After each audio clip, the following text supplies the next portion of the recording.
వరలక్ష్మి వ్రతం చేద్దాం అనుకుంటున్నారా? 40 పూజా సామాన్లు, 10 రకాల ప్రసాదాలు, కష్టమైన సంస్కృత మంత్రాలు అవన్నీ అవసరం లేదు. మొదటిసారి చేసేవాళ్ళు కూడా సులభంగా చేసుకోవచ్చు. ఎలాగో నేను ఈ వీడియోలో మీకు చెప్తాను.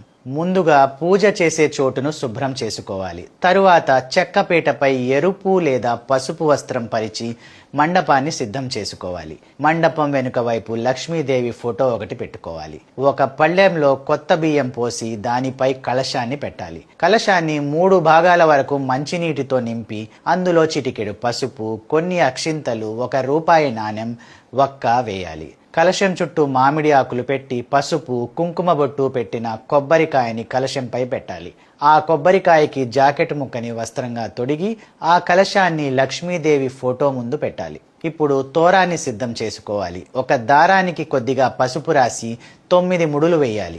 ఈ 9 ముడులను తరువాత లక్ష్మీదేవి 9 నామాలతో పూజిస్తాము. ఇప్పుడు దీపం, అగరబత్తి వెలిగించి ముందుగా గణపతిని స్మరిస్తూ ఓం గం గణపతయే నమః అనే మంత్రాన్ని 3 సార్లు జపించండి. తరువాత కుడి చేతిలో ఒక పువ్వు, కొన్ని అక్షింతలు తీసుకొని మీ కుటుంబానికి ఆరోగ్యం, ఐశ్వర్యం ప్రసాదించమని అమ్మవారిని కోరుతూ సంకల్పం తీసుకొని అమ్మవారికి సమర్పించాలి. ఇప్పుడు ఒక పువ్వుతో కలశాన్ని తాకుతూ ఓం శ్రీ వరలక్ష్మ్యై నమః ఆవాహ